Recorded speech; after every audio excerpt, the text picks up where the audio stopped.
buenas, hijos de los unos y ceros. Esto es programa desde cero para que sepas, para que aprendas, para que te entretengas, para lo que tú quieras y más. Bienvenido a la comunidad, siéntate. Este vídeo se llama Conoce los dos tipos de algoritmos en la IA. En general hay dos grandes sacos y te adelanto desde ahora que si te quedas al final del vídeo vas a ser las diferencias de cada uno de ellas, las clasificaciones, los ejemplos que daremos. Incluso al final hablaremos de los nombres de algunos algoritmos más comunes para cada uno de estos tipos de algoritmos. Así que vamos un poquito con ello. Allá vamos. Lo primero de todo, queremos daros las gracias porque ya sabéis que, pues un día empezamos a subir vídeos en YouTube. 100 personas suscribieron, después 200, después 300. Pues ya, señoras y señores, gracias porque somos más de 600, de hecho 650. Ahora mismito acabo de terminar de recolocar esta información. Así que desde aquí, un one love desde nuestra parte, desde la comunidad, desde toda la gente que nos está siguiendo, gente de Chile, de Argentina, de Panamá, de México, de España, nosotros somos de aquí.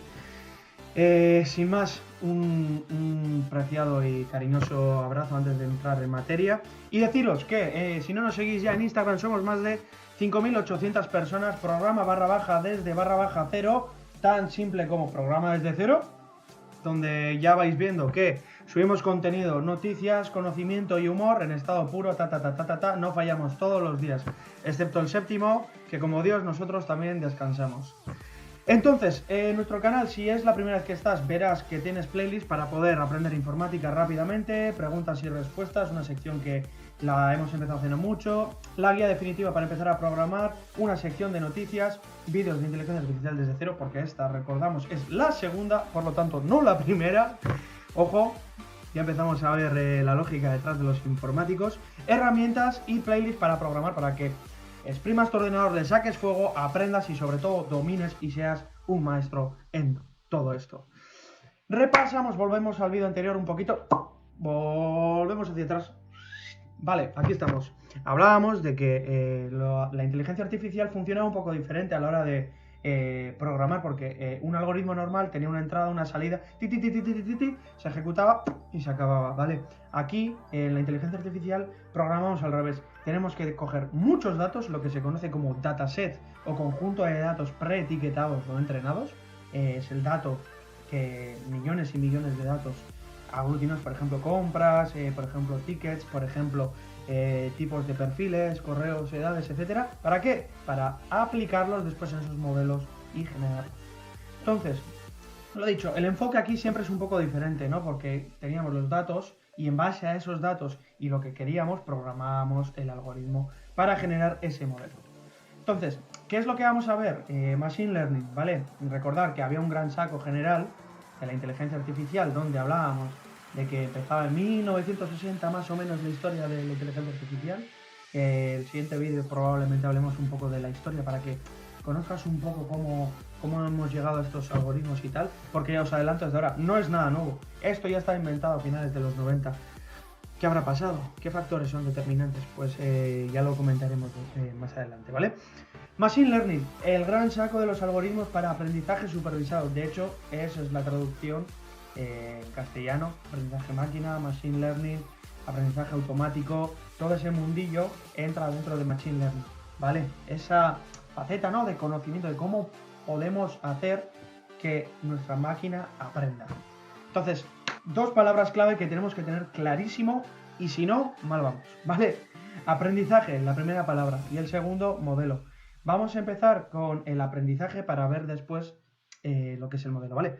En resumen, este proceso, esta manera de aprender, lo que hace la inteligencia artificial y tal, no es otra cosa que ser capaces de, ante una nueva evidencia, un nuevo caso, dar una respuesta en base a nuestros modelos, ¿vale? Entonces, lo que hacemos con estos algoritmos es, partimos al principio de un proceso de aprendizaje, que es darle mucha información, esos datos, ese dataset que hablábamos que estaba preparado con millones de compras, etcétera. El algoritmo aprende, empieza ahí a trabajar, a estudiar y dice, vale, ya me lo sé. Entonces, con ese nuevo aprendizaje que hemos tenido, tenemos ese modelo, ¿vale? Esa generalización, esa manera de tratar de resolver el problema de los datos que tenemos, ¿vale? Con ese algoritmo cada vez que venga un nuevo caso, como ya tengo esos millones de datos, ya sé que lo más probable, por ejemplo, es que este tío sea comprador de este tipo de productos. Por lo tanto, le voy a recomendar esta cosita. Esa es un poco la mecánica con la que los programadores utilizamos la inteligencia artificial, ¿vale? Tenemos datos de prueba, generamos esos modelos, generalizaciones, y de esa manera tenemos luego los nuevos casos que van entrando y damos respuesta. Los nuevos casos formarán parte de los ejemplos y el algoritmo cada vez estará mejor preparado, entrenado. Pero eso es ChrisDM, esa es la metodología de cómo se programa en la inteligencia artificial y cuáles son sus fases, y lo dejaremos para próximos vídeos, ¿vale? Segundo término, modelo. ¿Qué es un modelo? Es una tía que está así posando, tac, y le sacan fotos para que salgan las revistas, tac. ¿No? No. En el campo de la inteligencia artificial, un modelo es una representación, una generalización, una idea, ¿no? De cómo, de lo que queramos hacer.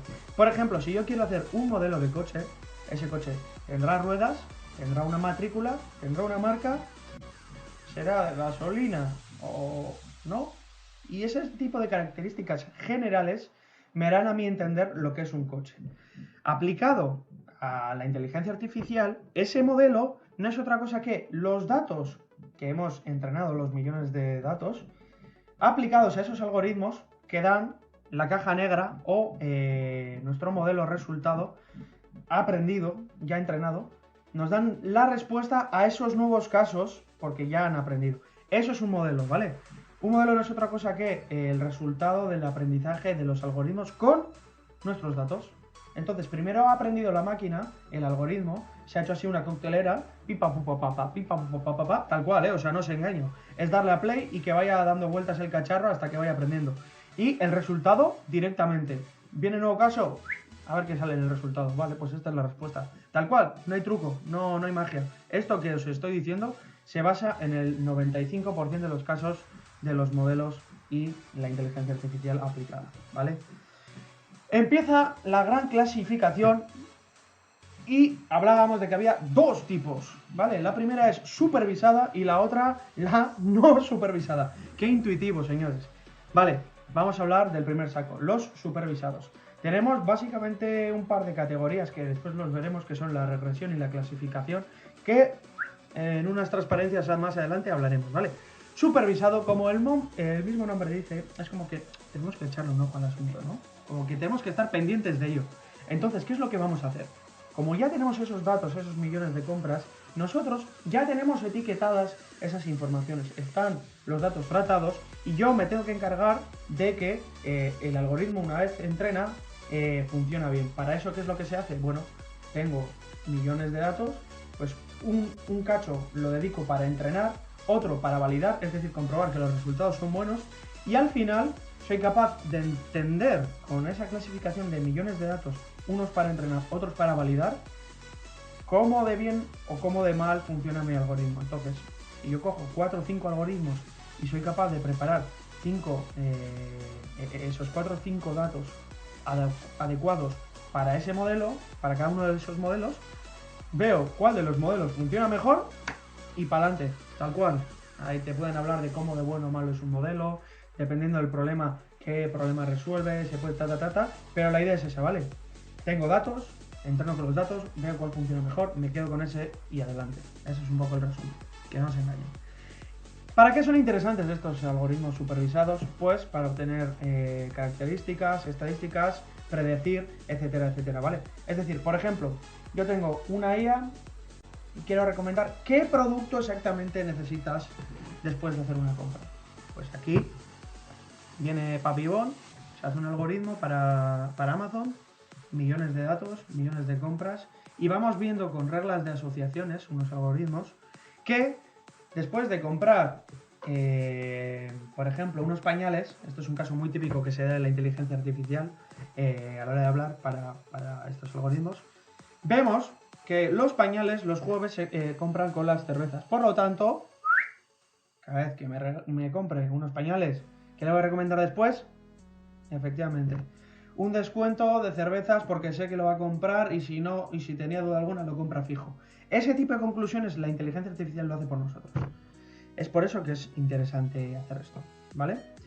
Segundo gran saco, los no supervisados. Estos algoritmos no parten de datos, no están siendo supervisados y estas ya sí son más para obtener características y propiedades directamente, propiamente dicho, y ya, ¿vale? No tratamos de predecir. ¿Por qué? Pues porque el algoritmo es el que es, lo metemos y es más un a ver qué pasa, ¿vale? En el otro tenemos que andar encima viendo cuál es el bueno, cuál es el dato malo, tal, pero esa es la idea general de los dos grandes sacos.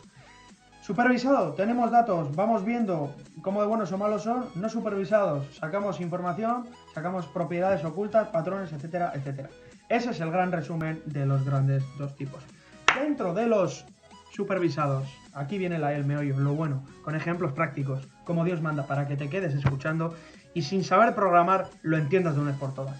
Un tipo de problemas dentro de los algoritmos supervisados es la regresión. ¿Pero qué es una regresión, Ivonne? No es otra cosa que trazar una línea en un plano para poder dar respuesta a una pregunta.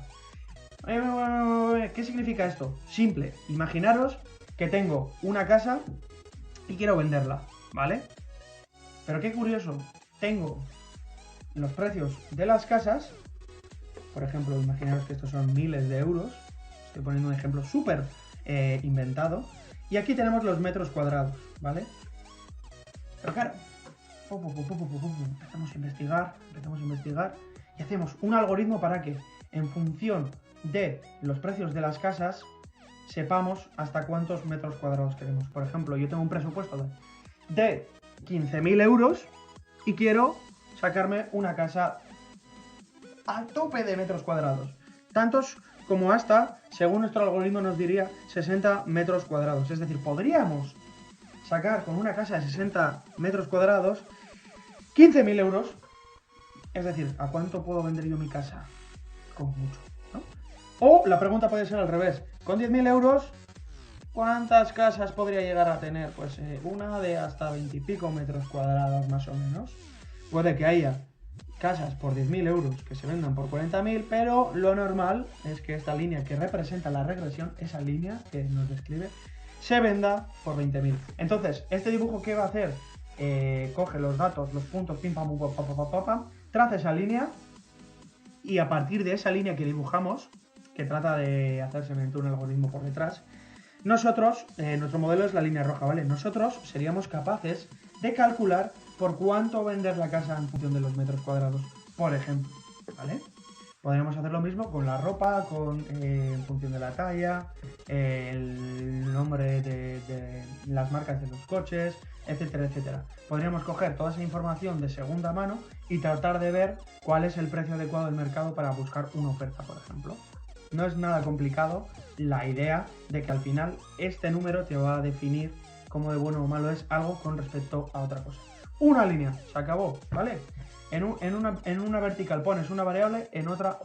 En este caso sería, en esta de aquí, el precio de las casas y aquí ponemos los metros cuadrados. Nuestro algoritmo, la línea roja, nos chivaría que para una casa de 50 metros cuadrados, habría que darle un precio de 12,5 normalmente, ¿vale?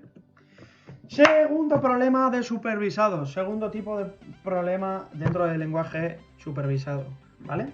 Ya os digo yo que los no supervisados no hay, ya está, ¿vale? Son solo los supervisados. Hablamos de problemas de clasificación. ¿Y esto qué significa, Ivonne? Muy sencillo. Imaginaros, la imagen lo dice todo, ¿vale? De alguna manera, no sé cómo, yo tengo muchísimos datos y quiero agrupar en 3 este espacio, este número que pueden ser los gastos de clientes y la frecuencia en la que vienen a comprar, ¿no? Aquí arriba estaría, me lo invento, la gente que viene poco pero gasta mucho, y aquí la gente que viene mucho y gasta mucho, y aquí estaría por ejemplo la gente habitual, la gente más normal, que es el resto de los mortales, ¿vale? Habría gente aquí que ha ido alguna vez que otra y ha gastado poco, en este caso no, pero es una serie de datos de prueba que ponemos para agrupar, ¿vale? Entonces, ¿qué es lo que hace este algoritmo? Este tipo de algoritmos, perdón. Tratamos de descubrir grupos, conjuntos, como sacos grandes, ¿Para qué?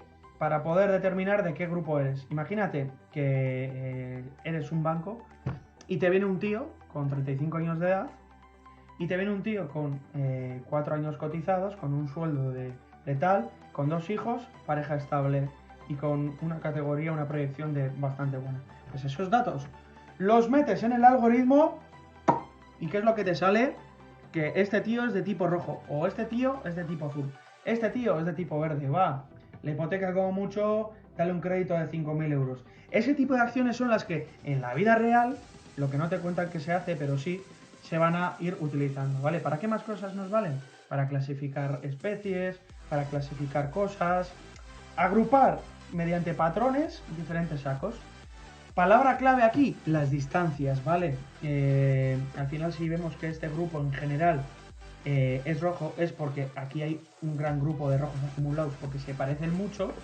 Los de azul también se parecen mucho y los de verde también. Y por algún motivo se corta a partir de aquí en estos planos porque el algoritmo así lo ha decidido. Esto es un ejemplo que cogí de internet, no significa nada. Y esto significa que estos están muy cerca entre ellos y hay alguno que otro que está un poquito lejos, pero no lo suficiente para estar lo suficientemente lejos y formar parte del grupo verde, ¿vale? Entonces estamos viendo ya que esto nos vale para agrupar, para devolver un número en el caso anterior en la regresión y hacer diferentes cosas. Imaginaros que tengo este grupo de personas que vienen poco al banco, pero gastan mucho y nos dicen que en base a la edad se le puede ofrecer una hipoteca de 15.000 euros. Bueno, pues ya empezamos a combinar algoritmos con otros para hacer unas cosas u otras. En la práctica son millones de algoritmos, como podría ser el de YouTube, que hacen cosas para clasificar, para recomendar, para etiquetar, para visualizar, para mencionar, para etcétera. Todas esas virguerías que salen son cada algoritmo que se va ido juntando y conectando con el gran algoritmo, la gran red neuronal de Google, y no es otra cosa que eso, la suma de pequeñas partes que han ido evolucionando, ¿vale? Diferentes algoritmos conectados en un gran tubo, por llamarlo de alguna manera, ¿vale? Entonces, vamos a desvelar nombres de algoritmos para que te vayan empezando a sonar, para entrar en materia, porque poco a poco iremos ya desvelando cositas que teníamos pensado hacer un cursito de inteligencia artificial, y esta es desde cero para que tú sepas, ¿vale? Hemos hablado de problemas del tipo supervisado y los no supervisados. Los supervisados andábamos vigilando y teníamos que ir viendo cuáles eran buenos, cuáles no, ver un poco, este funciona, este no. Y había datos preparados para poder nosotros decidir si queríamos un número o si queríamos colocarlo en un grupo u otro para hacer cosas luego. Entonces, en los no supervisados, pues lo he dicho, los datos vienen y ya, y a ver qué pasa. No tenemos que andar mirando. Es más para explorar, para sacar características y tal, ¿vale? Dentro de los lenguajes, dentro de los tipos supervisados teníamos los algoritmos de tipo regresión, que dibujábamos una línea para ¿qué? Para hacernos preguntas. A partir de los metros cuadrados, cuánto vale la casa, o con este dinero de la casa, a qué metros cuadrados puedo aspirar. Puedo preguntar como quiera, pero me dibuja una línea que yo con esa después hago cosas. Mi modelo es la línea, ¿vale? Los puntos eran los datos. Problemas de clasificación para hacer grupos de cosas, ¿vale? Hacemos grupos de cosas, hay muchos puntos en este espacio, y decido que estos de aquí, el algoritmo dice que es un grupo, estos de aquí dice que es 2 y esto de aquí dice que es 3, según el dibujo de antes. Para eso tenemos Naive Bayes, el gran algoritmo por excelencia para filtrar spam, que se usa hoy en día, de hecho esa es la manera en la que utilizando la estadística se puede asumir si es spam o no un correo, ya hablaremos de ello. SVM, Support Vector Machine, que no es otra cosa que tratar de hacer un corte en el espacio, de la misma manera que la regresión lineal. Cambia un poquitín, pero la idea es la misma, hacer un corte para poder determinar los de la derecha o los de la izquierda de qué tipo son. Y después tenemos las redes neuronales, porque las redes neuronales no son otra cosa que funciones matemáticas asignadas con pesos, números, variables, ese tipo de parámetros que al final cogen un espacio y lo van cortando dándole forma. ¿Qué pasa? Que son súper complejos, son súper oscuros, difíciles de traducir y a veces no es que sean las mejores si es que buscamos entender el problema. Pero las redes neuronales, ya os digo yo desde ahora que desde Basque Analytics nosotros lo usamos, les tenemos un cariño increíble y se pueden hacer auténticas virguerías con ellos. Aunque hay que tener muchísimo cuidado y tener en cuenta las contras de que no se entienden muy bien. Por otro lado, en el saco de los no supervisados nos encontramos con 3 algoritmos principales. La primera, redes neuronales. De nuevo, sí. ¿Por qué? Porque son la bomba. Punto. Las redes neuronales valen para prácticamente todo. Si no tienes la necesidad de entender qué es lo que ha ido pasando y tratando de explicar por qué, probablemente sean de las mejores opciones, pero hay que saber trabajar con ellas. Otro algoritmo muy interesante, PCA, Principal Component Analysis. Cuando tienes muchísima información, llega un momento en el que el ordenador o los servidores no son lo suficientemente buenos o rápidos para dar respuesta en ese tiempo. ¿Qué se hace entonces? Cojo toda esa información y trato de entender cuál es más importante o cuál es más determinante para yo poder decir si alguien es de un grupo o no. En vez de coger millones de datos, me quedo solo con 3-4 y puedo explicar un 80% de todo ese bloque de información. Me ahorro muchísimo. Pierdo datos, es verdad, porque solo es un 80%, no el 100%, pero a veces no queda otra y es una manera muy buena de agilizar el contenido y los procesos, ¿vale? Y por otro lado, K-means o K-medias en inglés. No es otra cosa que calcular medias y ponderaciones para ir colocando, y el algoritmo lo que va a hacer es ir metiendo en sacos cositas más o menos. Nombres, regresiones lineales, naive Bayes, Support Vector Machine, redes neuronales, Principal Component Analysis, K-means. Iremos hablando uno a uno en todas ellas, iremos desvelando uno a uno con ejemplos, iremos viendo uno a uno cómo funciona cada una de ellas, cuáles son sus pros, cuáles son sus contras, ejemplos prácticos. Y esto ha sido todo por hoy. Manita arriba porque sé que te ha gustado, has visto hasta el final, te has enterado, has aprendido y no hacía falta ni saber programar, tío, tal cual. Así que dale a la campanita si no te has suscrito, allá, dale, sí, dale. Y te dejo por ahí arriba una sección de listas para que tú puedas consumir lo que te salga de las narices, porque el que manda eres tú y vas a aprender encima, ya te digo yo que sí. Un saludo y recuerda que hacker, programador, crack, lo que tú quieras, programador, product owner, llámalo, tus sueños, cumple tus sueños, ya está. Hala, yo solo te voy a decir que hacker no se nace, se hace y que tú también puedes con ello. Nos vemos en el próximo vídeo. Un saludo.